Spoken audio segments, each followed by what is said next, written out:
Hello guys, welcome to current affairs for UPSC PSC IAS.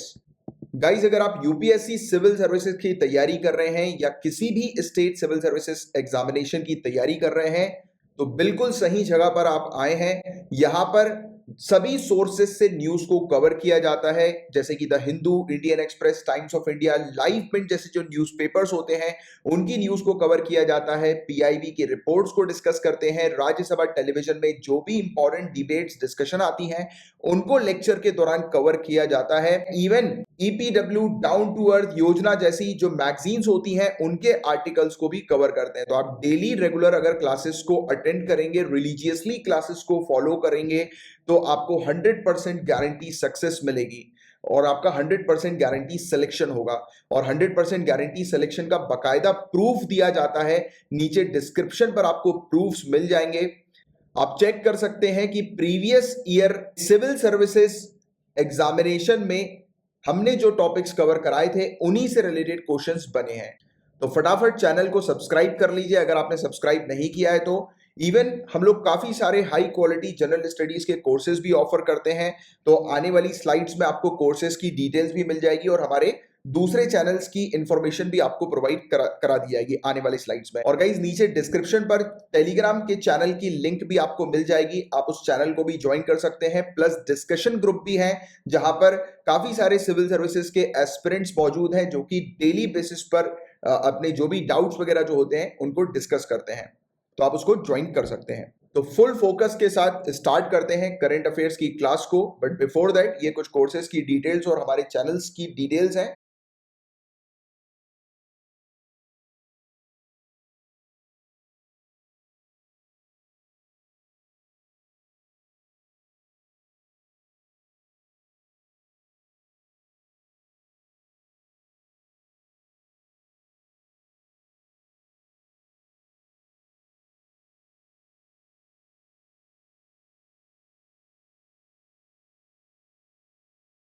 Hello guys, नाम के आगे IAS IPS लगाने की तैयारी शुरू करते हैं। आज पेपर 1 से रिलेटेड कोई टॉपिक नहीं आया है, डायरेक्टली पेपर 2 के टॉपिक्स को शुरू करेंगे। एक इन्फॉर्मेशन मैं आप लोग को देना चाहता हूं कि करंट अफेयर्स का रिवीजन सीरीज जो है वो आपकी शुरू हो गई है। टारगेट 2021 प्रीलिम्स को ध्यान में रखते हुए जो है ये सीरीज मैं तैयार कर रहा हूं। इसका ऑलरेडी कल के दिन एक लेक्चर अपलोड हो चुका है। लेक्चर जो है वो कहां पर मिलेगा? टीचमेंट क्लासरूम पर मिलेगा। टीचमेंट एक एप्लीकेशन है, राइट? टीचमेंट एंड्रॉइड पर आप इसे डाउनलोड कर सकते हैं और इस क्लास आईडी को डाउनलोड करने के बाद इस क्लास आईडी को आप एंटर करेंगे तो आप मेरी क्लास में ज्वाइन हो जाएंगे, राइट? यानी कि मतलब विद इन कुछ घंटों में, 4-5 घंटों में जो है वो मैं आपको अप्रूव कर दूंगा। आप जो है वो ज्वाइन हो जाएंगे इस क्लास में और आपको रेगुलरली यहाँ पर जो है वो करंट अफेयर्स की रिवीजन क्लास मिलेंगी। डेली जो है वो 5 दिन की न्यूज अपन कवर करेंगे, यानी कि रिवाइज करेंगे 5 दिन की न्यूज का। जैसे कि जनवरी से शुरू हुआ है तो जनवरी से जो है वो यानी कि 1 से 5 जनवरी, हालांकि 1 से 10 जनवरी तक ऑलरेडी क्लास जो है वो हो चुकी है। और इसके बाद अब आगे आगे यानी कि +5 हर 5 दिन का हम लोग जो है वो रिवीजन करेंगे। मुझे स्टूडेंट बोल रहे थे कि सर जनवरी से पढ़ने की क्या जरूरत है, हम लोग जो है वो मई से क्यों नहीं पढ़ सकते क्योंकि अभी तो एग्जाम की डेट जो है वो आगे बढ़ गई है। तो नहीं गाइस, आपके यूपीएससी का जो एग्जाम आपका हुआ था 2020 में, उस समय भी डिले हुआ था, अक्टूबर में ही एग्जाम हुआ था। बट यूपीएससी के अंदर जो है वो आपसे जो करंट अफेयर्स पूछे गए थे 2020 के कुछ ही करंट अफेयर्स पूछे गए थे, बट 2019 के और 2018 के एंड के करंट अफेयर्स जो है वो पूछे गए थे, राइट? उनसे रिलेटेड जनरल स्टडी से लिंक करते हुए क्वेश्चंस आए थे। तो आपको मतलब यूपीएससी 2021 के लिए जनवरी 2020 से ही जो है वो करंट अफेयर्स करना है और उसका मैं आपको रिवीजन कराऊंगा और बहुत ही आराम से कंफर्टेबली जो है वो पूरा आपके हर एक टॉपिक जो है वो कवर हो जाएंगे रिवीजन के तौर पर। और टारगेट किया गया प्रीलिम्स कि प्रीलिम्स में किस टाइप के क्वेश्चंस आपसे पूछे जाएंगे जिससे कि आप प्रीलिम्स जो है वो 100% गारंटी निकाल पाए। तो उस हिसाब से मैं आपकी तैयारी करवा रहा हूं और फ्री में ये सीरीज जो है वो आपकी चल रही है। कोई भी कोर्स फीस नहीं है इसकी, आप इसको ज्वाइन कर सकते हैं, अटेंड कर सकते हैं, राइट? सो गाइस, बात करेंगे international nurses and midwives day के बारे में। तो इस टॉपिक को पढ़ाने से पहले एक क्वेश्चन आप लोगों के लिए, कल की जो रिवीजन क्लास जिन स्टूडेंट्स ने अटेंड करी होगी उसका आंसर ये दे देंगे। आप बताइए कि किस पर्टिकुलर ऑर्गेनाइजेशन ने 2020 को 2020 को year of the nurses and midwife जो है वो डिक्लेयर किया था। Year of nurses and midwife जो है वो सन 2020 का साल है, राइट, यानी कि जो ये साल मिडवाइफ्स और नर्सेस का है 2020 का। तो ये चीज किसने कही थी, ये घोषणा किसने करी थी, बताइए जरा, किस ऑर्गेनाइजेशन ने करी थी, राइट, नीचे कमेंट बॉक्स पे लिखकर। तो ये जो दिवस है गाइस, ये 12 मई को मनाया जाता है, international nurses and midwife day. इसकी जो थीम है ये क्या है, देखो आप हिंदी मीडियम से अगर तैयारी कर रहे हैं तो जितने भी, मैंने आपको कई बार बता चुका हूं कि जितने भी इंटरनेशनल डेज होते हैं या कोई भी इवेंट होता है उससे रिलेटेड कोई थीम आती है तो उसको आपको इंग्लिश में ही देखना है। A voice to lead a vision for future health care, आने वाले जो फ्यूचर में जो हेल्थ केयर होगा जिस हिसाब का, तो उसके लिए अच्छी तैयारी करनी है। तो ये चीज क्यों कही गई, क्योंकि देखो कोरोना वायरस ने जो है वो आईना दिखा दिया कि हेल्थ केयर सिस्टम पूरे दुनिया भर का कैसा है, आईना दिखा दिया, राइट, बता दिया कि हेल्थ केयर सिस्टम को इंप्रूव करने की आवश्यकता। और हेल्थ केयर सिस्टम के अंदर सिर्फ हॉस्पिटल, डॉक्टर, नर्सेज नहीं आते, पूरा इकोसिस्टम कि एक जगह से मेडिसिन जहां पे बन रही है वहां से लोगों तक मेडिसिन पहुंचे, यानी कि पेशेंट्स तक मेडिसिन पहुंचे। तो वो पूरा जो सफर होता है लास्ट माइल तक का, वो पूरी चीज इसमें कवर्ड होती है हेल्थ केयर सिस्टम में, राइट। तो हमने देखा कि हमारा इंडिया का भी हेल्थ केयर सिस्टम काफी खराब, राइट। तो असलियत दिखा दी कोरोना वायरस ने कि अब इंप्रूव करने की आवश्यकता है। तो ये वाली चीज यहां पर बताई जा रही है कि आवाज लगाने की आवश्यकता है, राइट, फ्यूचर हेल्थ केयर को इंप्रूव करने के लिए। तो ये वाली चीज हम लोग को इसकी थीम के तौर पर देखने को मिली। 1965 में इस दिवस को इंटरनेशनल काउंसिल ऑफ नर्सेस के द्वारा शुरू किया गया था। इस दिन फ्लोरेंस नाइटिंगेल की बर्थ एनिवर्सरी हम लोग को देखने को मिलती है। फ्लोरेंस नाइटिंगेल से रिलेटेड कुछ बात करें गाइस, तो रिवीजन आपने किया होगा कल का, तो उसमें फ्लोरेंस नाइटिंगेल के बारे में भी हमने डिस्कस किया था। तो इंग्लिश नर्स थी, सोशल रिफॉर्मर थी, स्टैटिस्टिशियन थी, इटली में इनका जन्म हुआ था। लेडी विथ लैंप, यहां पर लिखा नहीं हुआ है पर आप कहीं पर लिख लो, लेडी विथ लैंप, इस रूप में भी ये जानी जाती थी। इनको ये नाम दिया था लेडी विथ लैंप, क्योंकि रात में जाकर ये जो है वो जितने भी लोग थे, जख्मी लोग थे क्रीमियन वॉर में, जो सोल्जर्स जो जख्मी हुए थे, जो लोग बाग जख्मी हुए थे, तो उनकी सेवा करती थी ये क्रीमियन वॉर के समय पर। तो लेडी विथ लैंप के रूप में इन्हें जाना जाता है, फ्लोरेंस नाइटिंगेल को। अब बात करेंगे वर्ल्ड फूड प्राइज की, वर्ल्ड फूड प्राइज। तो देखिए डॉक्टर शकुंतला हरक सिंह थिल्स्टेड, ये एक ग्लोबल न्यूट्रिशन एक्सपर्ट है, वैश्विक पोषण विशेषज्ञ हैं, इंडियन डिसेंट के, भारतीय मूल के, राइट। इनको 2021 का प्रेस्टिजियस वर्ल्ड फूड प्राइज से इनको सम्मानित किया है।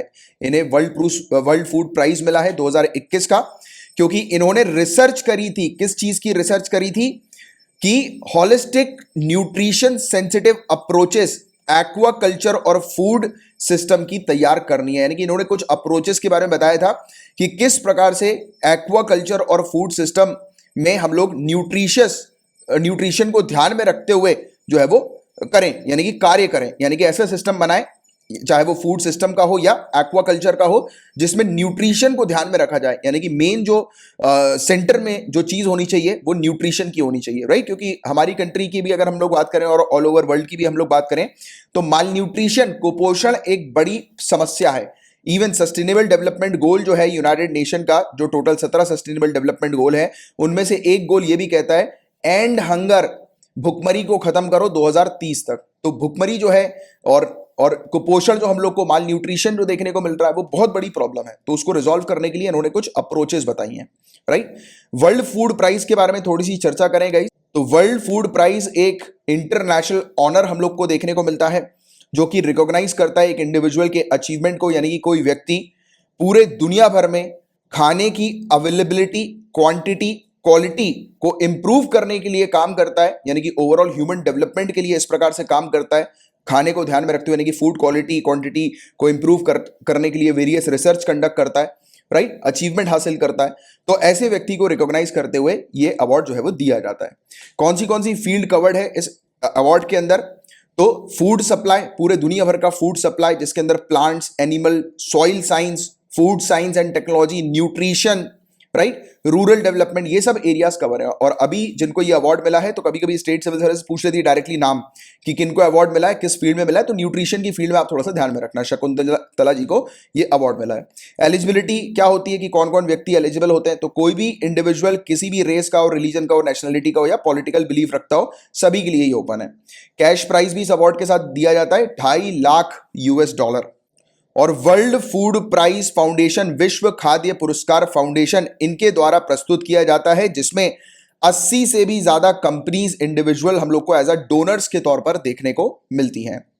थोड़ी सी बात हम लोग नॉर्मन ई बोरलैग के बारे में भी करेंगे, राइट। तो नोबेल पीस प्राइज के ये विजेता है। 1970 में नोबेल पीस प्राइज इनको मिला था क्योंकि इन्होंने पूरे दुनिया भर के एग्रीकल्चर के इंप्रूवमेंट के लिए काम किया था, राइट। और इसी के लिए इनको ये प्राइज मिला था और इन्हें फादर ऑफ ग्रीन रेवोल्यूशन कहा जाता है। ये क्वेश्चन आ चुका है पहले भी। फादर ऑफ ग्रीन रेवोल्यूशन कैसे कहा जाता है? नॉर्मन ई बोरलैग को, राइट। तो पूरे दुनिया भर में एग्रीकल्चर एडवांसमेंट के लिए इन्होंने काम किया था। वर्ल्ड फूड प्राइज जो है वो 1986 में क्रिएट हुआ था जनरल फूड कॉर्पोरेशन की स्पॉन्सरशिप के साथ, और इसे Nobel prize for food agriculture भी कहा जाता है। बहुत बड़ी बात है। एम.एस. स्वामीनाथन जो father of Indian green revolution है, तो फादर ऑफ ग्रीन रेवोल्यूशन पूछा जाए तो नॉर्मन ई बोरलैग, और इंडियन ग्रीन रेवोल्यूशन पूछा जाए तो एम.एस. स्वामीनाथन, याद रखिएगा। तो ये पहले रेसिपिएंट थे इस अवार्ड के, यानी कि सबसे पहला अवार्ड एम.एस. स्वामीनाथन जी को ही मिला था 1987 में। तो ये वाली चीज आप थोड़ी सी ध्यान में रखिएगा। तो ये कुछ इंपॉर्टेंट फैक्ट्स हैं जिनसे रिलेटेड प्रीलिम्स में आपके क्वेश्चंस पूछे जा सकते हैं। वैक्सीन हेजिटेंसी, ये मेनली टॉपिक मेंस के लिए ज्यादा है, राइट। वैक्सीन हेजिटेंसी का, तो छत्तीसगढ़ के अंदर जो ग्रामीण और दूर दराज के जिले के अधिकारी कोविड के खिलाफ लड़ाई में ग्रामीणों के बीच टीके की झिझक को दूर करने की रणनीति के रूप में आदिवासी कार्यकर्ताओं को शामिल कर रहे हैं। तो देखो हो क्या रहा है, छत्तीसगढ़ के अंदर दूर दराज के एरिया है, गांव क्षेत्र के एरिया, वहां पर लोग मना कर रहे हैं कि उनको वैक्सीन नहीं लगानी है, राइट। वैक्सीन को लेकर हेजिटेंसी उनमें हम लोग को देखने को मिल रही है। एक प्रकार का डर भी है, और काफी सारे लोग जो है उन्होंने मिथ वगैरह भी फैला रखा है कि वैक्सीन को लगाकर इंडिया के अंदर बूढ़ों को मारा जा रहा है, क्योंकि 45 प्लस की हम लोग को देखने को मिला था कि अलाउ किया गया था पहले। तो कह रहे थे कि ओल्ड एज पॉपुलेशन है, उसको मारने का जो है ये वो है मकसद है सरकार का, राइट। तो ऐसी चीज हो रही थी कि वैक्सीन लगा के मारा जा रहा है लोगों को। तो ऐसी जो है होती है ना फेक बिलीव, फेक हम लोग को न्यूज़ वगैरह इस प्रकार की प्रमोट हो जाती है, लोग जो है वो शेयर वगैरह करने लगते हैं, और उसके कारण हमें देखने को मिलता है कि लोगों के अंदर ये ऐसी बिलीव आ जाती है। तो ये उसी का कारण है। तो देखो फेक न्यूज़ का कारण है। तो लोग आज के समय में वास्तविक सूचनाओं की तुलना में फर्जी खबर पर तेजी से विश्वास करते हैं। ये बात बिल्कुल सच है। व्हाट्सएप बिगाड़ के रखा है लोगों को सोशल मीडिया ने। व्हाट्सएप पे कोई न्यूज़ आ जाती है तो, और न्यूज़ भी पता है बनाने वाले लोग भी बहुत अतरंगी होते हैं, इस तरीके की न्यूज़ बनाते हैं तो वाकई में इंसान एक बार बिलीव करने के लिए के बारे में सोचे एकदम कि बिल्कुल बताएंगे, देखो हम बिल्कुल ये फैक्ट बता रहे हैं, ये कर रहे हैं, वो कर रहे हैं, ऐसा वैसा ये वो फलाना ढिमकाना चीज़ है। तो इंसान को लगता है यार कुछ सीरियस बात है यार ये, राइट। तो लोग बेचारे जिनको मतलब इतनी नॉलेज होती नहीं है तो वो फिर फंस जाते हैं इस फेक न्यूज़ में। ऐसे काफ़ी सारे लोग हैं जो फेक न्यूज़ में फंसे हुए हैं। और आप तो ब्यूरोक्रेसी की तैयारी कर रहे हो, आने वाले समय में आईएएस आईपीएस हो गए, तो आप तो बिल्कुल मुझे लगता है, और मुझे पता भी आप लोग ये व्हाट्सएप की फर्जीवाड़ा न्यूज़ पे बिलीव बिल्कुल नहीं करते होगे। जो चीज़ न्यूज़ में आ रही है और ऑफिशियल न्यूज़पेपर्स में जो हमें देखने को मिल रही है, और बाकायदा खुद आप वेबसाइट पे जाकर या खुद न्यूज़पेपर हाथ में रखकर नहीं देखोगे तब तक आपको विश्वास नहीं करना है। ये वाली भी चीज़ होती है, ठीक है। यानी कि एक अथॉरिटी का जो वो होता है ना, अथॉरिटी की क्वालिटी, यानी कि आगे चल के आप ब्यूरोक्रेसी को ज्वाइन करेंगे तो ब्यूरोक्रेट की एक क्वालिटी होती है, उसको आपको आज ही से डेवलप करना है। तो आप जिस भी सोर्सेज पर बिलीव करोगे वो ऑफिशियल सोर्स होना चाहिए, ऑथेंटिक सोर्स होना चाहिए, राइट। तो उसके अलावा आपको किसी और दूसरे सोर्स पे बिलीव नहीं करना है, राइट। तो ये वाली चीज हम लोग को देखने को मिल रही है। वे या तो मानते हैं कि टीका उन्हें मारने वाला है, राइट, या फिर उन्हें नापुंसक बनाने वाला है। तो खतरनाक चीज है यार ये तो, राइट। ऐसी है ये सब चीजें। तो क्या हो रहा है, तो पोस्टर और लोक गीतों, तो फोक सॉन्ग और पोस्टर्स के माध्यम से प्रशासन ग्रामीण और आदिवासी आबादी को आकर्षित करने की कोशिश कर रहा है। एडमिनिस्ट्रेशन ट्राई कर रहा है कि ट्राइबल जो पॉपुलेशन है, गांव क्षेत्र के लोग जो हैं, तो उनको वो अट्रैक्ट कर रहा है पोस्टर्स के थ्रू, फोक सॉन्ग्स के थ्रू, राइट। वे पंच और अन्य ग्राम प्रतिनिधियों, जो हम लोग को पंच देखने को मिलते हैं ना पंचायत के अंदर, पंच और दूसरे विलेज के रिप्रेजेंटेटिव हम लोग को देखने को मिलते हैं, साहूकार लोग विलेजेस के, तो उनके लिए अपना और अपने परिवार का टीकाकरण करना अनिवार्य करने जा रहे हैं। तो एडमिनिस्ट्रेशन ने बोला है कि विलेज के अंदर जो पंच हैं, यानी कि और विलेज के जो रिप्रेजेंटेटिव्स हैं, तो अगर उनके लिए अनिवार्य कर दिया जाए टीका लगाना, तो ऑब्वियस सी बात है कि उनको टीका लग जाएगा। तो गांव के लोग बोलेंगे देखो इनको तो कुछ हुआ नहीं, इन्होंने टीका लगा लिया तो हम तो बिल्कुल लगाएंगे, मतलब ये तो चीज तो बेकार होता है ना। कि अब देखो यार, एक गरीब आदमी बेचारा वो बहुत डरता है, उसी के साथ अगर एक पढ़ा लिखा और सही आदमी, जिसको वो गरीब आदमी खुद से जानता है कि हाँ यार ये जो है वो मालिक है, ये जो है वो ठीक ठाक पढ़े लिखे हैं, इनको नॉलेज है अच्छा खासा, उसी गरीब आदमी के साथ सामने बैठ के वो बोलेंगे देखो मुझे लगाओ पहले टीका, आओ मुझे लगाओ। जैसे वो लीडर नहीं होता, पॉलिटिकल लीडर या फिर कोई भी लीडर, जैसे आप कल को आईएएस आईपीएस बनोगे, आप देख रहे हो कि किसी गांव गांव में वहां पर लोगों के बीच में इस प्रकार की होता है ना, एथिक्स के पेपर 4 में भी आप ये सब केस स्टडी आ सकती है, आपको लिखा जा सकता है, इंटरव्यू में आपसे ये सब बातें की जा सकती है, राइट। कि आप आईएएस बन गए, आप अपने किसी गांव में गए, यानी कि पास के गांव में गए, आपको खबर मिली कि वहां पर लोग टीका नहीं लगा रहे हैं, आप जाओगे वहां पर, बैठोगे आराम से सबके सामने, बताओगे कि आप पोजीशन पे हो, और उनको पता लग ही जाएगा कि कलेक्टर आता है तो यार अलग ही जलवे होते हैं, राइट। और फिर सबके सब खड़े होकर देखेंगे, आप बैठोगे, माइक वाइक लेके आओगे, बोलोगे नर्स को लाइए मुझे लगाइए, आइए, और किसी को बुला लोगे गांव से रिप्रेजेंटेटिव को, आओ भाई देखो कि लग रहा है कि नहीं लग रहा मुझे, तुम चेक कर लो एक बार, राइट। यहीं से तुम ही बोलो, जैसे वो डब्बा खुलता है ना वैक्सीन का, अब उनको लगे एक और चीज होती है, देखो इनने नकली लगा दिया, उन्हीं के आदमी को बुलाओ, बोलो कि खोलो अपने हिसाब से एक वैक्सीन निकालो, हाथ रखो वही निकाली जाएगी, तो वो निकाली वैक्सीन, आपने लगवा दी, राइट। उनको आपने बिलीव दिलाया कि भाई मैं लगवा रहा हूं, और अगर इसमें कुछ होता, जान जाने की अगर दिक्कत होती तो मैं भी नहीं लगवाता, देखो मैंने लगवाया ना, चलो आप आओ बैठो, आप सब लाइन लगाओ, ये आपके जान बचाने के लिए है, ना कि आपकी जान लेने के लिए। तो आप समझाओगे ना लोगों को, अल्टीमेटली आपको यही तो करना है, पब्लिक के साथ डील करना है डेली बेसिस पर, राइट। समझ पा रहे हो बात? तो वो वाली चीज है। इसी तरह नियोक्ताओं को अपने कर्मचारी को टीका लगवाना अनिवार्य होगा। तो एम्प्लॉयर्स जो होंगे उनके लिए मैंडेट कर दिया जाएगा कि उन्हें अपने एम्प्लॉयज को वैक्सीनेशन करवाना है। और वैक्सीन हेजिटेंसी, हिचकिचाहट, तो ये जो है वो क्या है, राइट। जोखिम में एक पीढ़ी हम लोग को ये देखने को मिल रही है, राइट। तो डब्ल्यूएचओ द्वारा वैक्सीन हेजिटेंसी जो है, वैक्सीन हिचकिचाहट जो है, उसको टीकाकरण सेवाओं की उपलब्धता के बावजूद टीकों की स्वीकृति या इनकार में देरी के रूप में परिभाषित किया गया है। यानी कि डब्ल्यूएचओ ने डिफाइन किया गया है कि डिले इन एक्सेप्टेंस और रिफ्यूजल ऑफ वैक्सीन की, मतलब वैक्सीन की अवेलेबिलिटी है, स्टॉक है, बट फिर भी लोग वैक्सीन नहीं लगवा रहे हैं, this is called vaccine hesitancy. तो आप लोग को डेफिनेशन पता होनी चाहिए। और पूरे दुनिया भर के इस साल के 10 थ्रेट, टॉप 10 थ्रेट जो है, टॉप 10 खतरे हैं, उनमें से एक वैक्सीन हेजिटेंसी भी है, इसलिए आपको ये वाली चीज ध्यान रखनी है।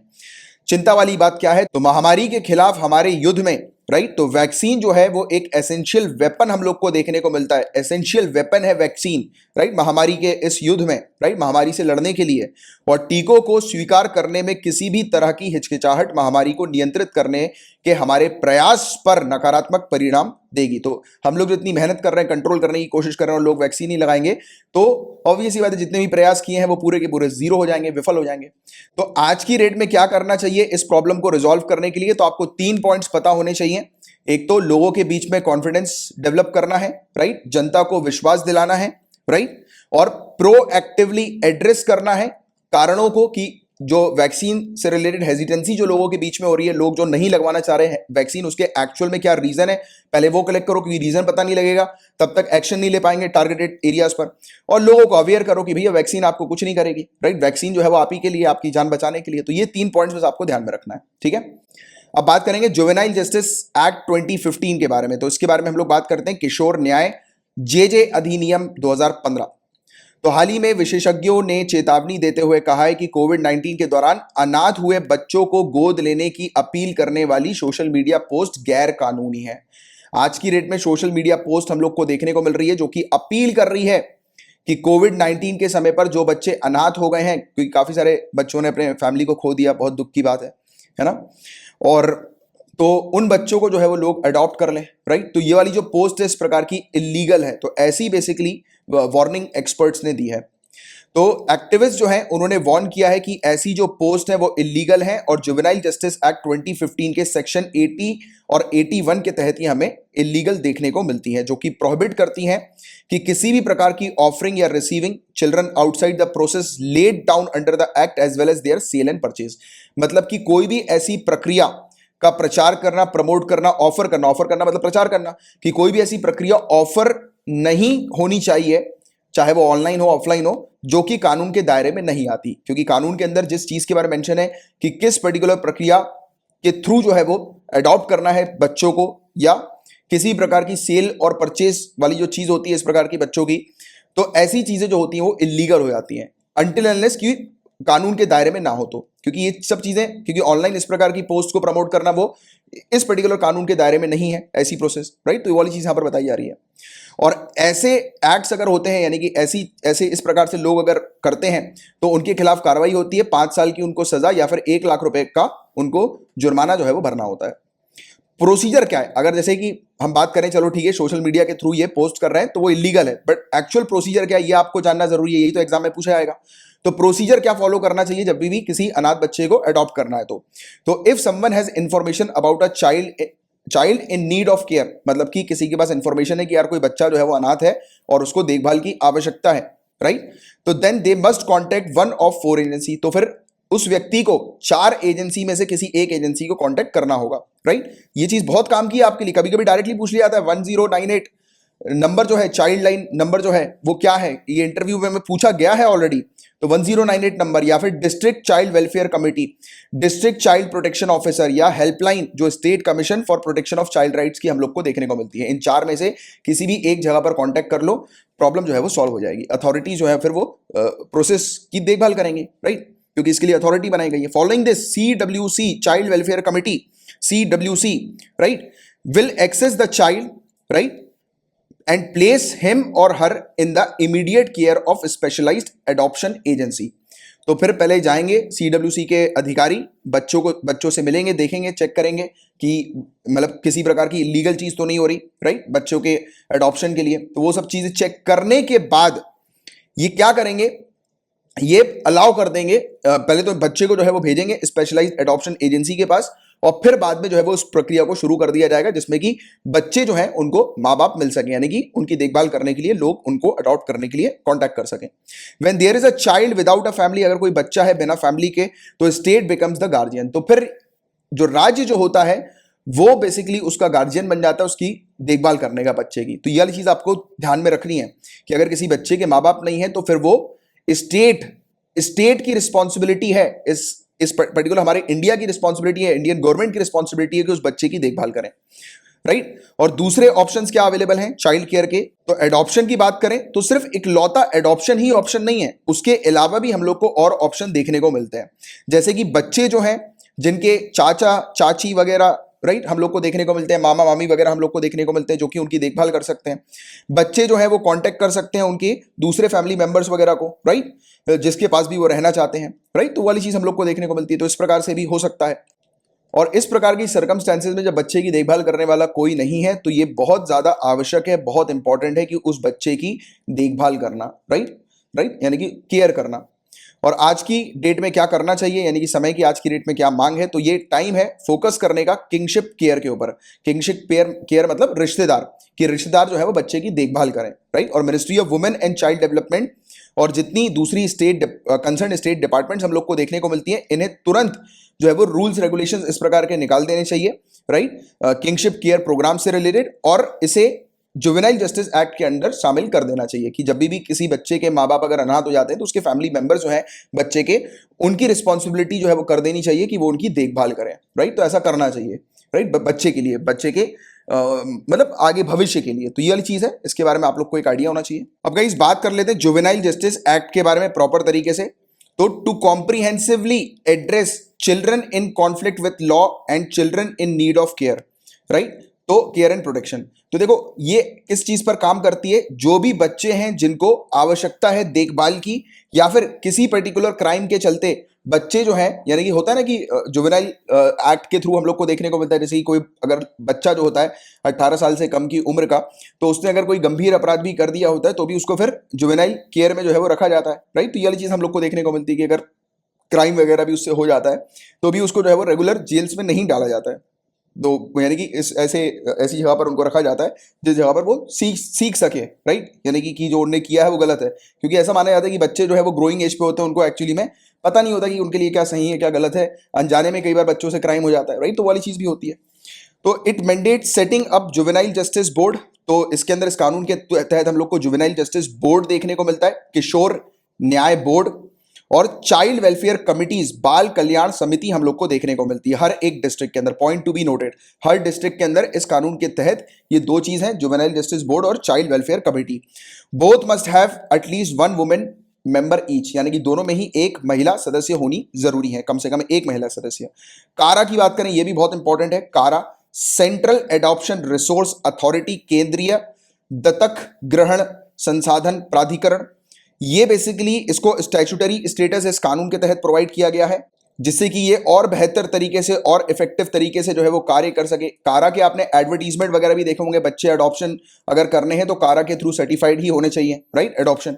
तो ये वाली चीज बताई गई, मतलब एडवर्टीजमेंट भी दिया जाता है टीवी में, हम लोग को देखने को मिलता है, लोगों के बीच में अवेयरनेस क्रिएट करने के लिए। एक्ट के अंदर काफी सारे नए ऑफेंसेस जो कमिट होते हैं बच्चों के अगेंस्ट, जैसे कि इलीगल एडॉप्शन, राइट, बच्चों का उपयोग किया जा रहा है मिलिटेंट ग्रुप्स के द्वारा, जैसे होता है ना, कुछ मिलिटेंट ग्रुप्स होते हैं, टेररिस्ट ग्रुप होते हैं, छोटे बच्चों का उपयोग करते हैं, ब्रेन वॉश कर देते हैं उनका, राइट। डिसेबल्ड चिल्ड्रन के अगेंस्ट जो है वो ऑफेंस होता है, हम लोग को देखने को मिलता है, जो विकलांग बालक जो होते हैं उनके खिलाफ अपराध हम लोग को देखने को मिलते हैं। ऐसी और भी काफी सारी चीजें इस पर्टिकुलर कानून के तहत ऐड कर दी गई थी, राइट, जो कि किसी भी कानून दूसरे कानून में नहीं है शामिल, राइट। और ऑल चाइल्ड केयर इंस्टीट्यूशन, जितने भी ऐसे इंस्टीट्यूशन है जो चाइल्ड केयर के हम लोग को देखने को मिलते हैं, बच्चों की देखभाल करने के लिए हम लोग को देखने को मिलते हैं, चाहे वो सरकार के द्वारा चलाए गए हों या फिर कोई वॉलंटरी बेसिस पर, या फिर कोई नॉन गवर्नमेंटल ऑर्गेनाइजेशन चला रहा हो, यानी कि कोई, मतलब कई बार होता है ना कि प्राइवेट इंस्टीट्यूशन भी इस प्रकार से सोसाइटी के लिए हम लोग को देखने को मिलता है, इस प्रकार की व्यवस्था कर देते हैं।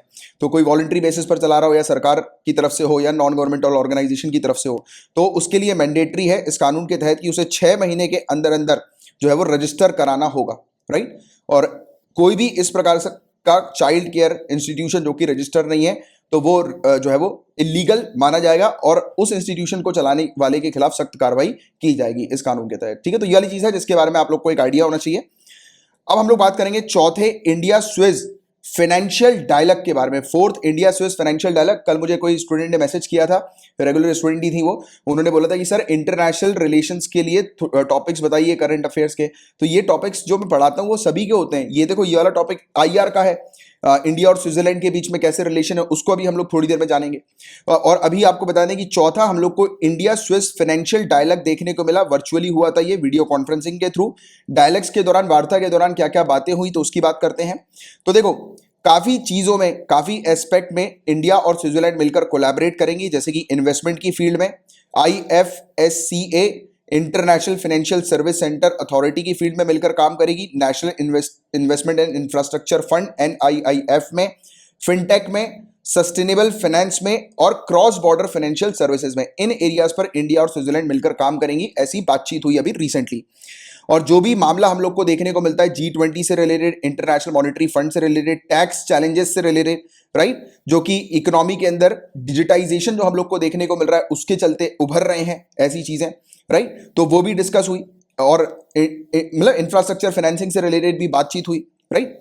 फोकस किया गया कि बायलैटरल एक्शन के ऊपर, कि मिलकर जो है वो काम करें, इंडिया और स्विट्जरलैंड जो है वो मिलकर क्लीन और रेजिलिएंट एनर्जी के ऊपर काम करें पोस्ट कोविड, यानी कि कोविड जैसे ही खत्म होता है तो क्लीन एनर्जी के ऊपर, मतलब कि जैसे इलेक्ट्रिक एनर्जी यानी कि रिन्यूएबल सोर्स ऑफ एनर्जी के ऊपर काम करें, कन्वेंशनल सोर्स ऑफ एनर्जी को शिफ्ट करें रिन्यूएबल सोर्स ऑफ एनर्जी में, क्लीन एनर्जी में, जैसे कि एनवायरमेंट जो है वो स्वच्छ रहे, क्लीन एनवायरमेंट हम लोग को देखने को मिले, क्लीन और ग्रीन एनवायरमेंट जिसको हम लोग बोलते हैं, ठीक है। तो ये सब कुछ चीजें हुई अभी रिसेंटली, जिसका एक आपको आइडिया होना चाहिए कि ये जो चौथी जो मीटिंग हम लोग को देखने को मिली थी, चौथा इंडिया स्विस फाइनेंशियल डायलॉग हुआ था, उसमें क्या क्या चीजें बातचीत हुई। अब देखो, फाइनेंशियल डायलॉग है तो ये इन्वेस्टमेंट, फाइनेंस, इन सब चीजों की बात करेंगे, है ना।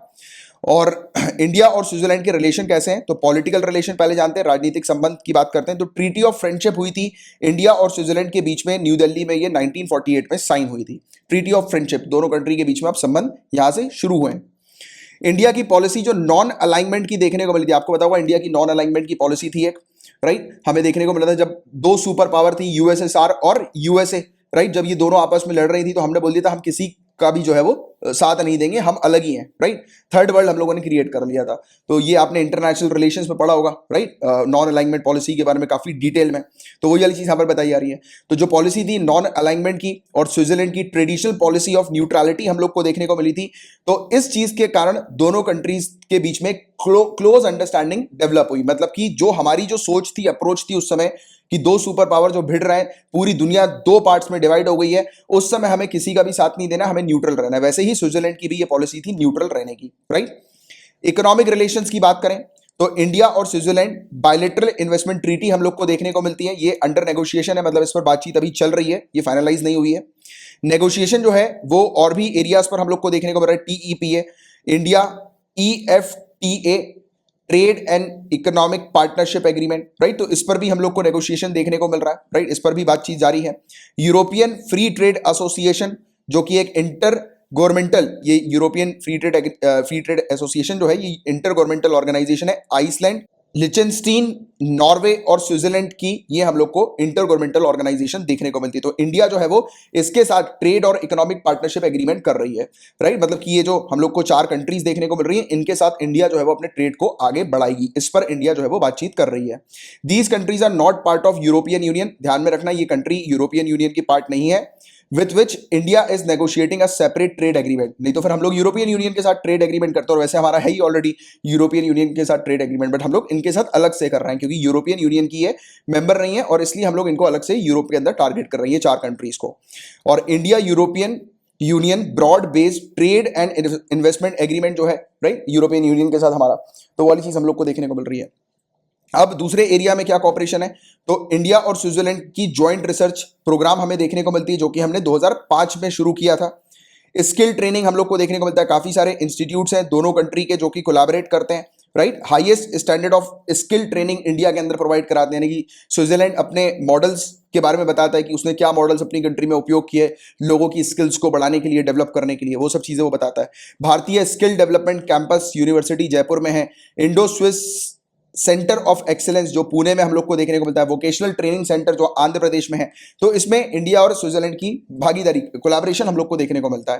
Capacity building low carbon and climate resilient city development की हम लोग को देखने को मिलती है। तो ये भी एक प्रोजेक्ट है, राइट, कि लो कार्बन, राइट, यानी कि कम से कम जो है वो कार्बन का एमिशन हो, राइट, और क्लाइमेट रेजिलिएंट सिटी डेवलप हो, मतलब कि सिटीज इस प्रकार से बनाई जाए, इस प्रकार से तैयार किया जाए, इस प्रकार से इंफ्रास्ट्रक्चर हो, डेवलपमेंट हो इस प्रकार से कि जो क्लाइमेट रेजिलिएंट हो। आज की डेट में हम लोग को जो देखने को मिल रहा है, टेम्परेचर लेवल इंक्रीज हो रहा है, उसके कारण वेरियस प्रॉब्लम्स आ रही हैं, राइट, तो वो प्रॉब्लम्स रिजॉल्व हो। देखो, टेम्परेचर लेवल इंक्रीज हो रहा है, उसके कारण लोगों ने एसी वगैरह चलाना शुरू कर दिया, काफी सारी मशीन चलाना शुरू कर दी, और ये सब जब चीजें चलती हैं तो क्लाइमेट के ऊपर और भार होता है, right. Green house gas emission आपको पता होगा, यही सब सोर्सेज होते हैं ग्रीन हाउस गैस एमिशन के। क्लोरोफ्लोरोकार्बन हो गया, राइट, पता है ना ये सब बातें आपको।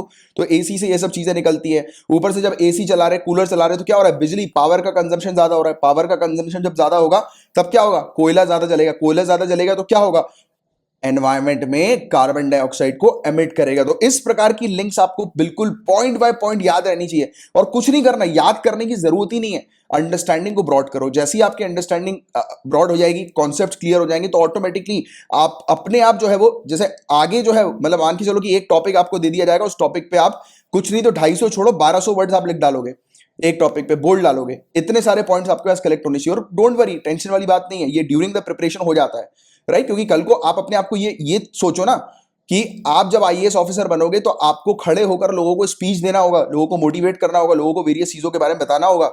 और कब बता पाओगे, जब आपको पता होगा। तो अपने अंदर इंटरेस्ट डालो। कुछ लोग बोलते हैं कि सर मन नहीं लग रहा पढ़ने में, क्या करें, मन कैसे बनाए पढ़ने में। मुझे एक स्टूडेंट बोल रहे हैं कि सर मुझे मोबाइल जो है उसका एडिक्शन हो रहा है, बार बार मोबाइल जो है वो मैं देखता हूँ, चेक करता हूँ, नोटिफिकेशन आता है तुरंत चेक करता हूँ। और एक चीज बताऊं मैं आपको, आसान सी एक ट्रिक देता हूं। हमारी जो बॉडी होती है ना, वो इतनी लेजी होती है, राइट, कि अगर आप अपने मोबाइल को उठाकर दूर बेड पे रख दो साइलेंट करके, आप देख लेना आप उठकर उसके पास नहीं जाओगे, राइट, पढ़ते पढ़ते उठकर उसके पास नहीं जाओगे, राइट। करके देख लेना एक बार, पढ़ते समय अपने आसपास जितनी भी डिस्ट्रैक्शन वाली चीज है ना, उसको दूर कर दो, अपने से डिस्टेंस पे रख दो। अपने से डिस्टेंस पे रखोगे ना तो आपका मन ही नहीं करेगा, कौन जाए यार उठ के उतनी दूर, राइट। पढ़े रहने दो आप। लगेगा स्टार्टिंग में थोड़ा बहुत लगेगा, अगर आपने थोड़े दिन अपने आप को रेजिस्ट कर लिया कि नहीं यार नहीं जाना, या फिर टाइमर लगा दिया कि चलो 1 घंटे के बाद मैं उठकर मोबाइल चेक कर लूंगा या कर लूंगी, राइट, इस प्रकार से अगर आपने प्रैक्टिस करी तो फिर देख लेना आपके हर एक एडिक्शन जो है वो आपसे दूर हो जाएंगे। तो ये कुछ ट्रिक्स होती है जिनको अपनाया करो अपनी पढ़ाई के दौरान, ठीक है। Swiss agency for development and cooperation ये सपोर्ट कर रही है इस पर्टिकुलर कैपेसिटीज प्रोजेक्ट, जो इंडियन सिटीज के अंदर हम लोग को देखने को मिल रही है कैपेसिटीज प्रोजेक्ट। तो उसके लिए तो ये बेसिकली एसडीसी स्विट्जरलैंड जो है वो इंडिया का सपोर्ट कर रही है कि ऐसी हमारी सिटीज बने जो क्लाइमेट रेजिलिएंट हो, मतलब कि हम लोग जो बिल्डिंग्स बनाएं वो भी क्लाइमेट रेजिलिएंट हो। मतलब ऐसी बिल्डिंग, आज की डेट में हो रहा है ना कि बिल्डिंग के अंदर पाइप्स लगाई जा रही है, वाटर पानी की पाइपें जो है वो अंदर डाली जा रही हैं, जिसमें पानी जो है वो कंटिन्यूअसली चलता रहे। अब पानी जो चलता रहेगा तब हमें क्या देखने को मिलेगा कि टेम्परेचर जो है वो कूल रहेगा। और भी काफी सारी चीजें आ गई हैं आज की डेट में टेम्परेचर को कूल रखने की, या मतलब नॉर्मल रखने की टेम्परेचर को, इस प्रकार के वो लगाए जा रहे हैं, यानी कि मटेरियल का उपयोग किया जा रहा है। तो यही सब चीजें हैं जिसमें ये हमारा सपोर्ट कर रहा है, राइट, स्विट्जरलैंड। इसका एम यही है कि इंडियन सिटीज को इस प्रकार से बनाना है, आइडेंटिफाई करना है, प्लान करना है, इंप्लीमेंट करना है ऐसे उपाय जो कि ग्रीन हाउस गैस एमिशन को रिड्यूस करें, राइट। वही बात जो मैंने अभी आपको समझाई, राइट। क्लाइमेट चेंज जो आज की डेट में बढ़ता जा रहा है उसको रोकने में मदद करें, उसको कंट्रोल करने में मदद करें, है ना, बल्कि उसको और बढ़ाएं नहीं। क्योंकि हो ये रहा है कि टेम्परेचर लेवल जो इंक्रीज हो रहा है उसके कारण जो है वो चीजों को कम करना चाहिए, ग्रीन हाउस गैसेस के एमिशन को कम करना चाहिए, तो उल्टा और बढ़ा दिया गया है। तो इसी पर ही कंट्रोल करने पर अब काम किया जा रहा है। जो गलती हो गई पास्ट में उसको कंट्रोल किया जा रहा है। अब एमएलए एलईडी स्कीम के बारे में हम लोग बात करेंगे, राइट। तो इस पर हम लोग थोड़ी सी चर्चा करते हैं। तो राजस्थान सरकार ने रिसेंटली अप्रूव किया है एक प्रपोजल को, और 3 करोड़ रुपए प्रोवाइड करने की बात की गई है हर एक एमएलए को लोकल एरिया डेवलपमेंट के लिए, राइट। एमपी एलईडी स्कीम जो थी, वैसे ही ये एमएलए हम लोग को स्कीम देखने को मिल रही है, एमएलए एलईडी, राइट। यानी कि एमएलए के लिए ये स्कीम हम लोग को लोकल एरिया डेवलपमेंट की देखने को मिल रही है। एमपीएलईडी स्कीम के बारे में सिविल सर्विसेज में आई थिंक कि 2020 में ही पूछा गया था, एमपीएलईडी से रिलेटेड क्वेश्चन था, राइट। तो उसके टॉपिक को भी मैंने काफी डिटेल में आप लोग को कवर कराया हुआ है। वैसे ये एमएलए एलईडी स्कीम हम लोग को देखने को मिल रही है। तो किसकी है? राजस्थान सरकार की। ध्यान में रखना, राजस्थान के अंदर जितने भी एमएलए हैं उनको 3 करोड़ रुपए दिया जा रहा है। अब उनकी जिम्मेदारी होगी कि वो लोकल एरिया को डेवलप करेंगे, राइट। अब बताया जा रहा है कि आज के समय पे कोविड-19 वैक्सीनेशन जो है उसकी व्यवस्था करने के लिए, कि जो एज ग्रुप है 18 से लेकर 44 साल के लोगों तक का एज ग्रुप जो हमें देखने को मिल रहा है, जहां पर कोरोना वायरस का स्टॉक जो है वो नहीं आ पा रहा है, राइट। सप्लाई में कमी हम लोग को देखने को मिल रही है। कुछ दिन पहले ही हम लोगों ने इश्यूज के बारे में डिस्कस किया था कि स्टॉक की कमी है। तो उन सब चीजों को रिजॉल्व करने में ही अब ये काम करेंगे, राइट। तो और खर्चे को जो है वो पूरा करने के लिए फंड जो है वो हर एक लेजिस्लेचर को प्रोवाइड किया जा रहा है, और फंड उनके लिए बढ़ाया जा रहा है। अभी तक 2.25 करोड़ रुपए था, इसे 5 करोड़ रुपए हर साल का कर दिया गया है, राइट। तो यह चीज हम लोग को देखने को मिल रही है, राइट। और कुछ इंपॉर्टेंट पॉइंट्स की बात करता हूं एमएलए एलईडी स्कीम के बारे में।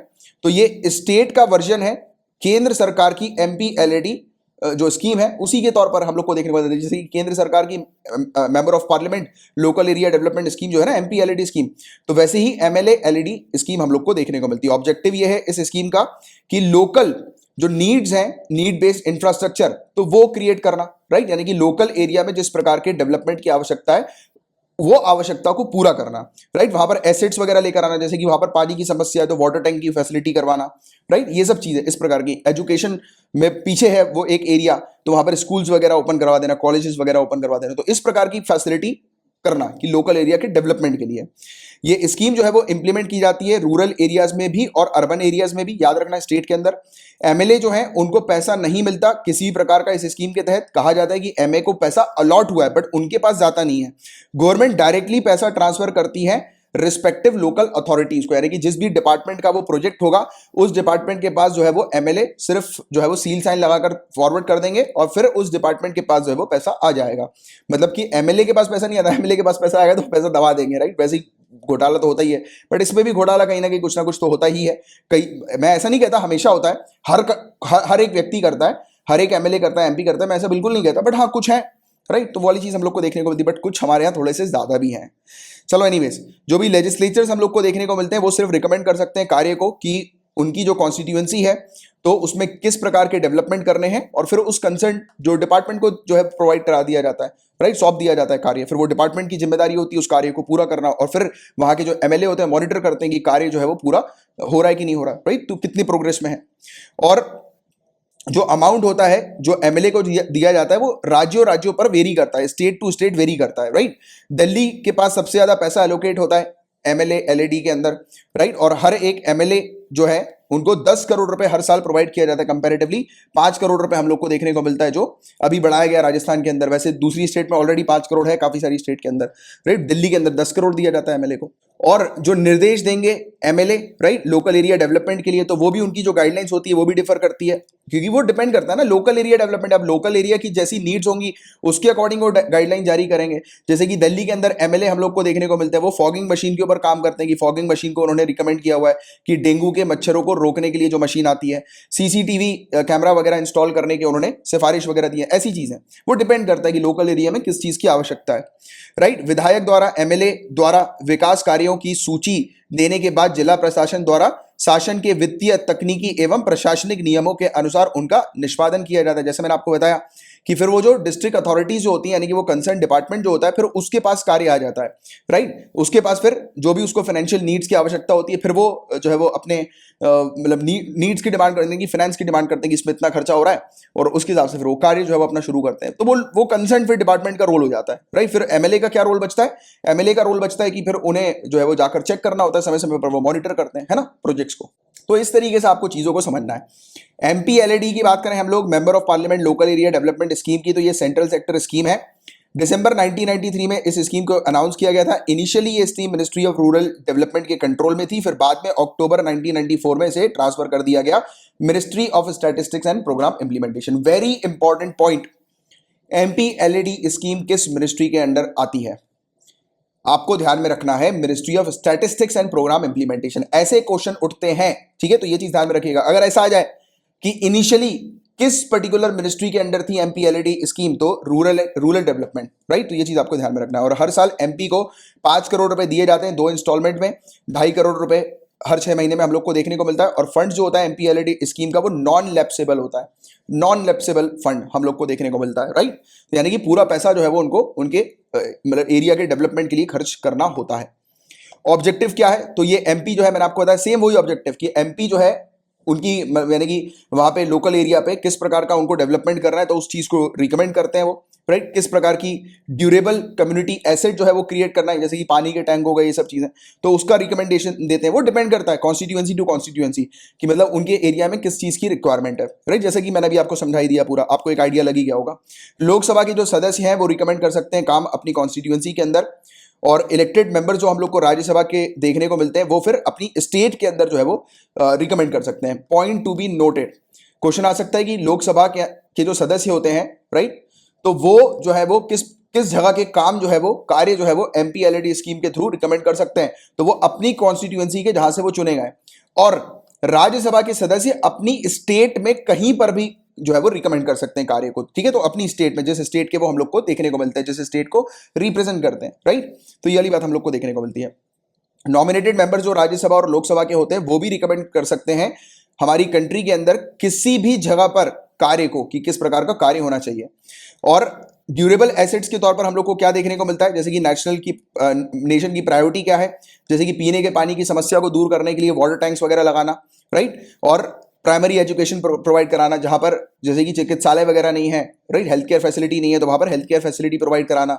गंदगी जहां पर है, जैसे कि मैंने आपको बताया कि दिल्ली के अंदर इन्होंने डेंगू को खत्म करने की मशीन जो है वो चलाई थी। फॉगिंग मशीन नहीं होती, वो धुआं कर देती है बहुत ज्यादा मशीन, तो उस मशीन का इन्होंने व्यवस्था किया था। कहीं पर क्राइम्स वगैरह हैं, क्राइम वगैरह बढ़ रहे हैं, तो सीसीटीवी हो गया और इस प्रकार की चीजें, राइट। रोड्स वगैरह हो गए, जहां पर कनेक्टिविटी नहीं है, वो रोड वगैरह बनवा सकते हैं। तो ये सब ड्यूरेबल एसेट होते हैं।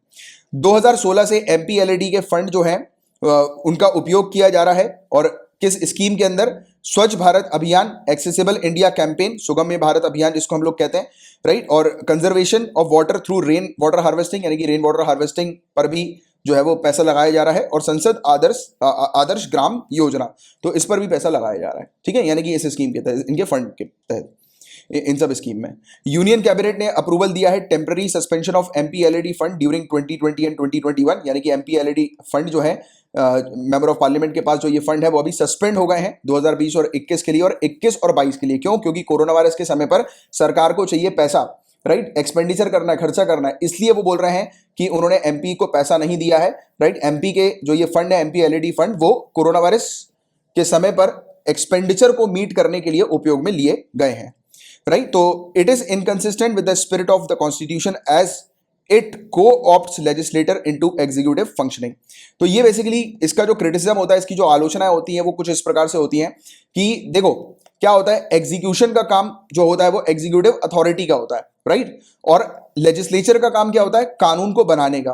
तो जो कानून को बनाने का जो काम है इनका, वो शिफ्ट हो रहा है कहीं ना कहीं, राइट, एग्जीक्यूशन की तरफ। तो ये जो कोर स्पिरिट हमारे इंडियन कॉन्स्टिट्यूशन की है कि लेजिस्लेचर का काम होगा सिर्फ कानून बनाने का, एग्जीक्यूटिव का काम होगा इंप्लीमेंट करने का, बट यहां पर क्या हो रहा है, एग्जीक्यूटिव का काम जो है वो लेजिस्लेचर्स कर रहा है। तो ये कहीं ना कहीं कोर स्पिरिट जो है कॉन्स्टिट्यूशन की उसको खराब कर रहा है, राइट। तो ये वाली स्कीम MPLAD स्कीम, तो ये इसके आपको आलोचनाएं भी पता होनी चाहिए कि कुछ स्कीम के कुछ फायदे हैं तो उसके क्या नुकसान भी हैं, ठीक है। दूसरा क्रिटिसिज्म ये हम लोग को देखने को मिलता है कि करप्शन क्या है वो तो है ही, वो तो बोलने वाली बात ही नहीं है, राइट। वो तो पहले ही मैंने आपको बता दिया कि करप्शन के आरोप जो है वो इस प्रकार से लगते हैं कि MP ने पैसा दबा लिया, राइट, वो वाली चीजें। अब देखो गाइज, ये जो आप देख रहे हो तस्वीर में, क्या लगता है आपको, क्या है, आतिशबाजी है? गाइज ये युद्ध हो रहा है, युद्ध। मैंने आपको कल बताया था इजराइल और पैलेस्टीन आपस में भिड़ गए हैं। पैलेस्टीन की तरफ से हम लोग को एक मिलिटेंट ग्रुप देखने को मिलता है। बताओ जरा नीचे कमेंट बॉक्स पे, कल ही पढ़ा है, उस मिलिटेंट ग्रुप का क्या नाम है जो कि इजराइल के साथ जो है वो लड़ाई लड़ रहा है। तो ये देखो, ये जो चीज आपको नजर आ रही है, तो उस तरफ से पैलेस्टीन की तरफ से जो है वो रॉकेट दागे जा रहे हैं और यहां पर हवा में ही इन रॉकेट को जो है वो समाप्त कर दिया जा रहा है इजराइल के द्वारा। तो इसी चीज के बारे में हम लोग बात करेंगे, इजराइल के आयरन डोम इंटरसेप्टर रॉकेट्स के बारे में। तो इसके बारे में चर्चा करने वाले हैं। इजराइल और फिलिस्तीन, पैलेस्टीन यानी कि इनके बीच जारी संघर्ष, इनके बीच जो कॉन्फ्लिक्ट हम लोग को देखने को मिल रहा है, तो उसमें दोनों पक्षों द्वारा हवाई हमले और रॉकेट हमले किए गए। हाल ही में गाजा पट्टी से दागे जाने वाले रॉकेटों को इजराइल के आयरन डोम एयर डिफेंस सिस्टम द्वारा बीच में ही रोक दिया गया। ऐसा प्रतीत हो रहा था कि जैसे रॉकेट किसी अदृश्य ढाल से टकरा रहे हों। देखो बिल्कुल वैसे ही लग रहा है ना कि जैसे कि रॉकेट जो है वो यहाँ पर ऊपर कहीं से जो है वो टकरा रहे हैं, यहाँ पे आते आते जो है वो टकरा गए, फट गए, वहीं पर ऊपर ही ब्लास्ट हो गए। तो इजराइल एक ऐसी कंट्री है जो कि आज की डेट में पूरी दुनिया जानती है डिफेंस के मामले में, डिफेंस टेक्नोलॉजी के मामले में बहुत पावरफुल है। इवन जैसे कि आपको शायद याद रहा होगा, मैं याद दिलाता हूं आपको कि जब हम लोगों ने जायश ए मोहम्मद के कैंप्स के ऊपर अटैक किया था, एयर स्ट्राइक जब करी थी हम लोगों ने पाकिस्तान में, राइट, पता है आपको? तो उस समय हमने जिस पर्टिकुलर टेक्नोलॉजी का यूज किया था, जिन सिस्टम्स का उपयोग किया था, हमारी जो मिसाइल जो थी ना, उसके आगे हम लोगों ने एक सिस्टम लगाया था जो कि सैटेलाइट से कनेक्टेड था, राइट, जो कि हमारी मिसाइल कहां पर जा रही है उसको डायरेक्शन देता था। कि मतलब हमारी मिसाइल जैसे कि हमें कहीं पर अटैक करना है तो रिकॉर्डिंग पूरी, मतलब कि कहां पर किस जगह पर अटैक हुआ है उसकी पूरी रिकॉर्डिंग हो रही थी, राइट, इस पर्टिकुलर मिसाइल सिस्टम के थ्रू। इवन इस मिसाइल सिस्टम में ऐसी टेक्नोलॉजी भी थी कि जैसे होता है ना कि एक बार आपने टारगेट को लगा दिया, ठीक है, जैसे कि आपने बोला कि यहां पर जो है वो अटैक करना है, अब आपकी मिसाइल निकली वहां पर अटैक करने के लिए, तो वहां पर जाकर एक बार आपने छोड़ा अपनी मिसाइल, यानी कि लॉन्चर को गो किया आपने, यानी कि ओके किया कि हाँ अटैक करना है, तो ओके किया, एक बार जैसी मिसाइल निकल गई तो वो जाकर अटैक करेगी। इसके साथ इस सिस्टम में ऐसा है कि जैसे कि अटैक किया एकदम से, मतलब जो है जिन्होंने ये ओके किया था अटैक को, राइट, जो हमारे जो होते हैं ना कि एयरफोर्स के दौरान जो पायलट होते हैं वही तो करते हैं पूरी चीजें, तो उन्होंने जैसे ही ओके किया अटैक को, अब उनको लगा कि नहीं यार यहाँ पे गलत जगह अटैक कर दिया मैंने, मतलब एकदम से उनको क्लिक हुआ कि नहीं यहाँ पे नहीं करना था। ये इतनी बेहतरीन टेक्नोलॉजी है कि हवा में ही हमको ऑप्शन देती है कि दूसरी जगह आपको कहां पर टारगेट करना है। जैसे कि मिसाइल हमारी यहां पर जा रही होगी, हमने टारगेट को चेंज कर दिया, वो चेंज होकर दूसरी जगह टकरा जाएगी। तो वो इजराइल का सिस्टम है ये। इस सिस्टम का नाम बताओगे जरा मुझे नीचे कमेंट बॉक्स पे लिखकर बताओ, जरा वीडियो को पॉज कर दो तुरंत, बताओ बताओ बताओ। स्पाइस 2000, SPICE, स्पाइस 2000, ये इजराइल की टेक्नोलॉजी थी जो इजराइल ने हमें प्रोवाइड करी थी, राइट, और इसके थ्रू हम लोगों ने एयर स्ट्राइक पे कमाल किया था। तो ये वाली चीज आप लोग को पता होनी चाहिए। तो इजराइल एक ऐसा देश है, टेक्नोलॉजी के नाम से जाना जाता है, इंटरसेप्टर इसके पास है, मतलब कि कोई भी जो है वो बाहर से आने वाली, जैसे कि आपको पता होगा रशिया के साथ हमारी डील चल रही है किस टेक्नोलॉजी के ऊपर, तो बहुत ही फेमस डील है ये, कई बार इसके बारे में हम लोग पढ़ चुके हैं। Surface to air defence missile system, right, surface to air defence missile system हम लोग को देखने को मिलता है, S-400, राइट। तो इसके बारे में हमने बात करी थी, ये भी कुछ इसी प्रकार के सिस्टम का इंटरसेप्टरी टाइप का है। मतलब कि ये काम क्या करता है, जैसे कि हम बात करें कि ये एक एरिया है, यहां पर इंटरसेप्टर रखा है, राइट, तो अब बाहर से किसी ने इस एरिया पे अटैक किया, इसको कमांड देने की भी जरूरत नहीं होगी, ये सिर्फ एक क्लिक मांगेगा, यानी कि तुरंत इन्फॉर्म करेगा ये कि अटैक हो रहा है। यहां पर सिर्फ एक क्लिक करना है, ऑटोमेटिकली टारगेट भी सेट नहीं करना है, ऊपर हवा में जाकर जो है वो आती हुई मिसाइल को ये ब्लास्ट कर देगा। तो ये इंटरसेप्टर होता है इस प्रकार का, राइट। तो ये चीज हम लोग को देखने को मिलती है। तो ऐसी टेक्नोलॉजीज भी S-400 में भी शामिल है। Air to surface defence system, defence system मतलब डिफेंस करना है, अटैक नहीं, डिफेंस करना है, वो उस चीज को भी समझो। वैसे ही ये इंटरसेप्टर है, राइट, सेम टेक्नोलॉजी, इसी प्रकार का इंटरसेप्टर की आते हुए हमले को हवा में ही निपटा डालना, जिससे कि नीचे आई नहीं, मतलब रॉकेट नीचे तबाही ना मचाए, हवा में ही निपट जाए। तो ऐसी चीज हम लोग को देखने को मिली थी। और जो अटैक था उसमें तो अभी भी पैलेस्टीन का कहना है कि उनके पास अभी भी और बहुत सारे रॉकेट्स हैं, राइट, कि वो लगातार इस प्रकार के रॉकेट जो है वो दागते रहेंगे जब तक कि इजराइल जो है वो मतलब हार ना मान ले। तो ऐसी चीज हो रही है इनके बीच में, बहुत ही विश्व युद्ध छिड़ने वाली भी बात हो रही है, राइट। मतलब दोनों कंट्रीज के बीच में युद्ध छिड़ने की, बेहतरीन भयानक युद्ध छिड़ने की बात हो रही है। तो आयरन डोम क्या है? तो आयरन डोम लोहा गुंबद, मतलब कि आयरन डोम वर्ष 2011 में तैनात की गई एक कम दूरी की सतह से हवाई यानी कि surface to air, short range की सरफेस टू एयर या फिर ground to air defence system हम लोग को देखने को मिलती है। इसके अंदर एक रडार भी है और एक तमीर इंटरसेप्टर मिसाइल हम लोग को देखने को मिलती है। तामीर इंटरसेप्टर मिसाइल जो कि ट्रैक करती है और न्यूट्रलाइज करती है किसी भी रॉकेट को या मिसाइल को जो कि इजराइल के एरिया पर आता है। वही चीज मैंने आपको समझाई, इजराइल के पास जो भी रॉकेट आ रहा है या जो भी पर्टिकुलर अटैक हो रहा है इजराइल के ऊपर, तो वो हवा में ही उसको निपटा देगी। और काउंटरिंग करने के लिए, रॉकेट्स को काउंटर करने के लिए, ये अटैक करने के लिए नहीं, काउंटर करने के लिए, यानी कि आते हुए हमले को जो है वो ऊपर ही डिफेंस करने के लिए, राइट। जैसे एक होता है अटैक, एक होता है डिफेंस। मतलब आप किसी को मार रहे हो तो अटैक है, आप किसी से सिर्फ बच रहे हो तो you are defending yourself, right.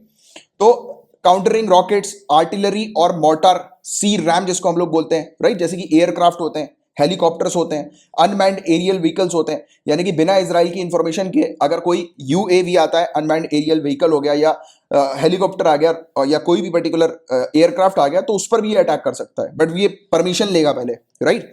But permission एक बार उसको अलॉट देनी पड़ेगी और ये तुरंत अपने टारगेट को सेट करके चले जाता है, यानी कि इसमें टारगेट को सेट करने की भी जरूरत नहीं पड़ती, ऑटोमेटिकली अपने टारगेट को सेट करता है। सक्सेस रेट 90% से ज्यादा है, मतलब कि इसका वार चूकता नहीं है। और कैसे काम करता है ये और कैसे इतना इफेक्टिव है ये? तो आयरन डोम जो है वो 3 मेन सिस्टम इसके अंदर हम लोग को देखने को मिलते हैं जो कि एक साथ काम करते हैं, जो कि शील्ड प्रोवाइड कराते हैं एक एरिया को। मतलब कि एक जो एरिया है इजराइल जो है वहां पर किसी प्रकार का अटैक ना हो, तो उसके लिए वो शील्ड प्रोवाइड करा रहे हैं। शील्ड, तो देखो क्या हुआ, डोम हमने बात करी है, डोम, आयरन डोम। तो आयरन डोम ही नाम इसलिए पड़ा इसका क्योंकि ये इस प्रकार से डोम बन गया इजराइल के ऊपर कि कोई भी पर्टिकुलर अटैक होगा तो उससे इजराइल को ये बचा लेगा, राइट। तो ये डिप्लॉय करता है, हैंडल करता है मल्टीपल थ्रेट्स को, यानी कि एक साथ बहुत सारे भी अगर हमले हो रहे हैं तो एक साथ उन पूरे हमलों को जो है वो बचा लेगा ये, राइट। डिटेक्ट करता है, ट्रैक करता है, मतलब इसके अंदर वो एक रडार है जो कि डिटेक्ट करता है, टारगेट को ट्रैक करता है, राइट। कोई भी चीज अगर इनकमिंग हमला जो हो रहा है, कोई भी खतरा हो रहा है इनकमिंग इजराइल के पास आता हुआ, तो उसको स्पॉट कर लेता है, ट्रैक कर लेता है, right. Battle management and weapon control system इसके अंदर हम लोग को देखने को मिलता है, मिसाइल फायरिंग यूनिट है, राइट। तो ये सब चीजें इसके अंदर है। तो ये सभी वेदर कंडीशन में आराम से काम कर सकता है, चाहे दिन हो या चाहे रात हो।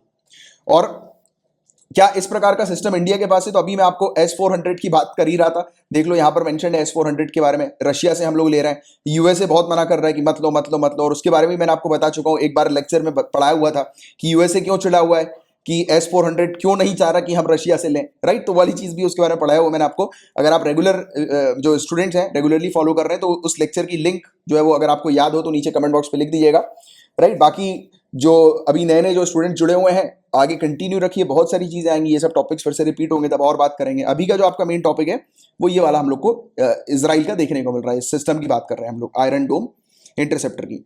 तो इंडिया के पास S-400 की डील हालांकि हमने पूरी कर ली है। तो ये 3 जो खतरे हैं इंडिया के ऊपर उससे बचा सकती है, रॉकेट से, मिसाइल से और क्रूज मिसाइल से। और लॉन्ग रेंज तक अभी ये इजराइल के पास तो शॉर्ट रेंज की यानी कि कुछ ही, यानी कि दूरी पर ही ये जो है वो बचाव कर सकती है, बट ये वाला जो सिस्टम है ये लंबी दूरी तक बचाव कर सकता है, 300 से 400 किलोमीटर की रेंज तक। यानी कि 300 से 400 किलोमीटर दूर अगर कोई मिसाइल होगी तो उसको वहां पर जाकर अटैक कर देगा, राइट। तो ये वाली चीज है। और इंडिया के पास अभी Akash short range surface to air missile है, और रशियन सिस्टम हम लोग को पिकोरा इंडिया के पास, या पिकोरा इंडिया रशिया का हम लोग को देखने को मिलता है जो हमारे पास है, ठीक है। अब गाइस डिस्कस करेंगे national programme on advanced chemistry cell battery storage के ऊपर। तो नाम से ही समझ में आ जाना चाहिए आपको कि आज की डेट में हम लोग काम कर रहे हैं किसके ऊपर, इलेक्ट्रिक व्हीकल्स के ऊपर। तो उसके लिए हम लोग को एडवांस बैटरी स्टोरेज चाहिए, राइट, ज्यादा बैटरी स्टोरेज चाहिए। तो उसी पर ही ये बेसिकली नेशनल प्रोग्राम हमें देखने को मिल रहा है। कैबिनेट ने अप्रूवल दे दिया है, डिपार्टमेंट ऑफ हैवी इंडस्ट्री ने प्रपोजल रखा था कि production linked incentive national programme on advanced chemistry cell battery storage के लिए शुरू किया जाए, जिससे कि हमारी कंट्री के अंदर हम लोग मैन्युफैक्चरिंग शुरू कर दें बैटरीज की, इस प्रकार की ACC बैटरीज की। तो सबसे पहले तो मैं आप लोग को बताना चाहता हूं प्रोडक्शन लिंक्ड इंसेंटिव के बारे में, राइट, PLI स्कीम के बारे में। वैसे तो कई बार पहले डिस्कस कर चुके हैं अपन लोग, राइट, प्रोडक्शन लिंक्ड इंसेंटिव के बारे में। तो आसान भाषा में अगर मैं आपको समझाऊं तो इस पर्टिकुलर स्कीम के तहत काम किया जाता है कि ये प्रोडक्शन लिंक्ड स्कीम जो है वो सिर्फ ACC बैटरी के लिए नहीं है, बल्कि मोबाइल्स के लिए भी होती है, मेडिकल्स की फील्ड में, फार्मा फार्मास्यूटिकल की मैन्युफैक्चरिंग के लिए हम लोग को देखने को मिलती है, राइट। तो बहुत अलग अलग वेरियस फील्ड पे होती है ये। इसमें मेनली टारगेट किया जाता है प्रोडक्शन के ऊपर, कि हमारी कंट्री के अंदर प्रोडक्शन हो, और प्रोडक्शन को लिंक किसके साथ किया जाता है, इंसेंटिव के साथ, कि जो भी मैन्युफैक्चरर्स एंटरप्रेन्योर्स जो सामने आते हैं, यानी कि जो इस स्कीम के तहत जो प्रोजेक्ट जो दिए गए होते हैं, जो एक्टिविटीज दी गई होती है जिस पर प्रोडक्शन करना होता है, वो अगर चूज करते हैं मैन्युफैक्चरर्स, उस पर इन्वेस्टमेंट करते हैं, राइट, उस पर काम करते हैं, तो उनको इंसेंटिव दिया जाता है, क्योंकि बेसिकली उनको अट्रैक्ट किया जाता है कि आप आओ इस फील्ड में जो है वो मैन्युफैक्चरिंग करो, अपना प्लांट वगैरह लगाओ, बिजनेस शुरू करो, तो उसके बदले में जो है वो आपको सपोर्ट प्रोवाइड किया जाएगा। तो ये चीज होती है प्रोडक्शन लिंक्ड इंसेंटिव के अंदर। आसान भाषा में ये चीज थोड़ी सी ध्यान में रखना, ठीक है। प्रोडक्शन लिंक्ड इंसेंटिव के बारे में कई बार हम लोग डिस्कस कर चुके हैं, और ये टॉपिक रिपीटेड है, और जो भी टॉपिक रिपीटेड होता है उनके चांसेस बहुत ज्यादा हम लोग को देखने को मिलते हैं कि एग्जाम में आने के, राइट। तो ये वाली चीज है। और 50 गीगावाट एसीसी और 5 गीगावाट आवर नीश एसीसी को बनाने के ऊपर, उसकी मैन्युफैक्चरिंग करने के ऊपर जो है ये प्रोडक्शन लिंक्ड इंसेंटिव को अब अलाउ कर दिया गया है कैबिनेट के द्वारा। इस स्कीम की बात करें थोड़ी सी, तो देखो 8100 करोड़ रुपए का प्रोडक्शन लिंक्ड इंसेंटिव स्कीम ये हम लोग को देखने को मिल रहा है। टेस्ला स्टाइल गीगा फैक्ट्रीज जो है वो हम लोग को देखने को मिल रही है, बनाई जाएंगी, जो कि बैटरीज मैन्युफैक्चर करेंगी। प्लान ये है कि 50 गीगावाट आवर की मैन्युफैक्चरिंग कैपेसिटी की बैटरी जो है वो हम लोग बनाएं। एडवांस्ड केमिस्ट्री सेल या केमिकल सेल बैटरी हम लोग को देखने को मिलती है, एसीसी बैटरी, और इसमें टोटल 45,000 करोड़ रुपए का इन्वेस्टमेंट अट्रैक्ट किया जा रहा है इस स्कीम के थ्रू, राइट। तो ये वाली चीज है। और प्लान के पार्ट पर, यानी कि योजना के भाग के रूप में, जो जिनको भी सिलेक्ट किया जाएगा बैटरी को मैन्युफैक्चर करने के लिए, तो उनको मैन्युफैक्चरिंग फैसिलिटी जो है वो एटलीस्ट 5 गीगावाट आवर की सेटअप करनी होगी, और 60% डोमेस्टिक वैल्यू एडिशन 5 साल के अंदर करना होगा। यानी कि अगले 5 सालों में इतना प्रोडक्शन करना होगा कि हमारी कंट्री का 60%, राइट, डोमेस्टिक की जो नीड्स है वो फुलफिल हो सके एसीसी के मामले में। तो एडवांस केमिकल सेल्स या केमिस्ट्री सेल जिसको हम लोग बोलते हैं, ये है क्या? तो देखो ये जो है एक नया जनरेशन हम लोग को एडवांस्ड स्टोरेज टेक्नोलॉजी का देखने को मिल रहा है। आज की डेट में स्टोरेज बहुत ज्यादा उसकी रिक्वायरमेंट है, राइट, कि कम कम साइज पर ज्यादा स्टोरेज रखना है। जैसे कि देखो मोबाइल फोन है, आज की डेट में ऐसे ऐसे मोबाइल फोन्स भी हम लोग को देखने को मिल रहे हैं जो 2-2 दिन तक चल रहे हैं। उनकी बैटरी की जो स्टोरेज कैपेसिटी है वो काफी ज्यादा हम लोग को देखने को मिलती है, राइट, ज्यादा पावर जो है वो अपने पास स्टोर करके रखती है। तो इसके अंदर जो इलेक्ट्रिसिटी है वो उसको प्रोटेक्ट कर लिया जाता है इलेक्ट्रोकेमिकल के तौर पर या केमिकल एनर्जी के तौर पर। और जब भी आवश्यकता होती है इस पर्टिकुलर इलेक्ट्रिसिटी की, तो उसे इलेक्ट्रिकल एनर्जी में अगेन कन्वर्ट कर दिया जाता है। मतलब कि इलेक्ट्रिसिटी को केमिकल के फॉर्म में स्टोर कर दिया जाता है, फिर जब भी आवश्यकता होती है तो वो केमिकल एनर्जी में या पावर में जो है या इलेक्ट्रिसिटी में जो है वो कन्वर्ट हो जाता है। तो ये वाली चीज है इसके अंदर, मतलब इस पर्टिकुलर बैटरी के अंदर इस प्रकार की। और इस स्कीम के महत्व हम लोग को क्या देखने को मिलते हैं, तो इस प्रकार की एसीसी वाली जो बैटरी है, ये सेल जो हम लोग को देखने को मिल रहे हैं, इसकी मांग भारत में इस समय आयात के जरिए पूरी की जा रही है। यानी कि हम लोग इसकी डिमांड जो है वो इंपोर्ट के थ्रू फुलफिल कर रहे हैं। और हम लोग जब इंपोर्ट कर रहे हैं मतलब कि बाहर कंट्री को हमें पैसा देना पड़ रहा है। बट अगर हमारी कंट्री के अंदर ही इसकी मैन्युफैक्चरिंग शुरू हो जाएगी तो इससे फायदा क्या होगा? एक तो हमें इंपोर्ट नहीं करना पड़ेगा, हमें बाहर दूसरी कंट्री को पैसा नहीं भेजना पड़ेगा, राइट। और दूसरी बात, मैन्युफैक्चरिंग करेंगे तो एक टाइम पर हम सक्षम हो जाएंगे कि हम एक्सपोर्टर बन जाएंगे इंपोर्टर से। और एक और इंपॉर्टेंट बात, जब हम लोग इसकी मैन्युफैक्चरिंग करेंगे तो एम्प्लॉयमेंट भी तो जनरेट करेंगे ना, बहुत सारे लोगों को जॉब्स मिलेगी। तो इस प्रकार से आपको पूरे पॉइंट्स लिंक करते हुए चलना है, राइट। कोई भी टॉपिक पढ़ रहे हो पूरे पॉइंट्स लिंक करते हुए चलना है आप लोग को। तो नेशनल प्रोग्राम ये एसीसी बैटरी स्टोरेज का जो हम लोग को देखने को मिल रहा है वो इंपोर्ट की डिपेंडेंसी को रिड्यूस कर देगा, कम कर देगा, और सपोर्ट करेगा आत्मनिर्भर भारत इनिशिएटिव को। हम लोग आत्मनिर्भर बन जाएंगे, एसीसी की मैन्युफैक्चरिंग हमारे यहाँ होगी, बैटरी स्टोरेज के मैन्युफैक्चरर्स जो हैं उनको सिलेक्ट किया जाएगा एक ट्रांसपेरेंट कॉम्पिटिटिव बिल्डिंग प्रोसेस के थ्रू। सिलेक्शन के बाद फिर वो मैन्युफैक्चर करेंगे, राइट, और पूरी प्रक्रिया जो है वो शुरू हो जाएगी 2 वर्ष के अंदर अंदर हम लोग को देखने को मिलेगी, राइट। तो ये वाली चीज बताई जा रही है।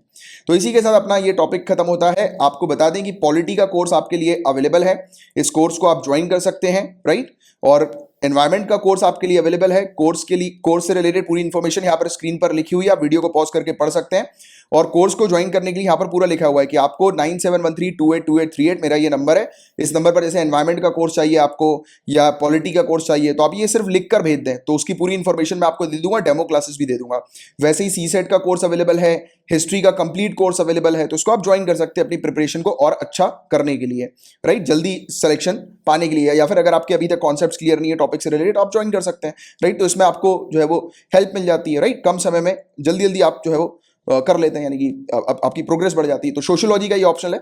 बाकी यूपीएससी की टेस्ट सीरीज भी अवेलेबल है, इसको भी आप ज्वाइन कर सकते हैं, राइट। बहुत सारे इनिशिएटिव आपके लिए, राइट। तो आप जिस भी एरिया में आप कमजोर हो उस एरिया को ऑप्ट करके जो है वो शुरू कर सकते हो अपनी तैयारी, राइट। जिस भी एरिया में कमजोर है, ऐसा नहीं है कि जो है वो मतलब पूरे ही पैकेज आपको परचेज करने होंगे, जैसा होता है ना अक्सर हर जगह पर, कोर्सेज सभी लो, बंडल में लो, ऐसा कुछ नहीं है यहाँ पे।